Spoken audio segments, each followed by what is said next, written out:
Open house party, Armin Van Buren heading up high, which is where a lot of people are tonight, including most of us in the studio, except the guy here running the control board who's pushing all the buttons. Cannon's here, and what's going on? And people all over throughout the years have wondered, does he party during the show? No, I've known you for 20-some years. I've never seen you take one drink or anything during the show. One drink, one pill, or one smoke? No.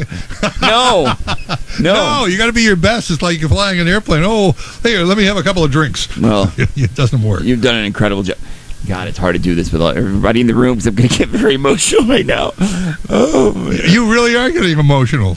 John, you mean more to me than pretty much anyone in my life, and you're like a second father to me. I mean, you've taught me everything I know, not just about radio, but so many lessons about life itself. Well, thank you. And for everyone who you mentioned earlier, they wonder, is the show really done out of his house? Is there really people there? Yes and yes. But they also wonder, is he that genuine and warm and nice of a human being off the air as he is on the air?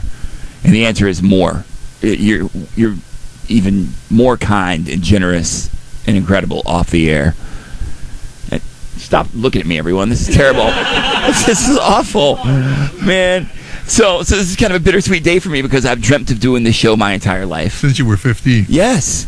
And now the day has come that it's your final show, and I kind of want to cry and beg you to stay. It's kind of... No, you're going to do the show next, so, But thank you so much. Well, it's ironic how it works, and at the end of the show, I always say, be your dream. And I mean that. I always meant, how many years ago I thought that up? It was like 30 years ago, 40 years ago, way before Open House Party, when I was on the air in Boston. And I thought, what can I say to give a message that empowers people, that gives them the feeling that they can really be who they want to be, instead of having some crap job where you wait to retire and then die 6 months later. Right. I mean, that's what a lot of people do. Yeah. They work a horrible job. They don't like their work. And, if you go for what you love, you may not always make it, but at least you tried. And you signed off with that for as long as I can remember. And when I first heard the show, and it jumped out to me as, wow, this is different than anything I've ever heard. This has a soul. It has a vibe. It had, and you said be your dream. It spoke to me, and it made me want to do this job. Well, that's the power you have on the radio. If you reach people and you touch them and you give them things that empower them. And unfortunately, so much radio today is so generic. And, we won't talk about stations or companies, but it's just gotten that a lot of stations just don't have any soul. They don't have any heart. And all they talk about is themselves instead of what the listeners really want to hear, which is about them. No one has been more authentic than you. And on behalf of the listeners and all the artists that you've broke, who have come through these studios, that owe their careers to you, and all the people whose lives you've affected and made better on a moment-to-moment basis or a week-to-week basis, thank you, and I love you. Well, thank you. I love you, too. Thank you for coming up from Dallas tonight to be here. It's an honor. Now, whose phone is ringing? We're on the radio here. Hopefully, I can make you proud. Maybe we can do a talk show someday. Yeah. This would be fun. This is really nice to be able to talk over more than an 18-second record intro. Yeah, well, it's your last show. What are they going to do, fire you? Well, we have more coming up. Purple Chamber of Gold, and then the last hour of Open House Party with John Garabedian, and it'll be Open House Party with Cannon starting next Saturday night. I can't wait. Well, actually, tomorrow night, Sunday night. You're on tomorrow night. Yeah. So, all right. So, I guess I have to do the next thing. So, here. How about reading the Geico tag? Oh, you give me all the fun jobs. Give me all the fun jobs, don't you? Hold on. Is the party on the radio? Okay.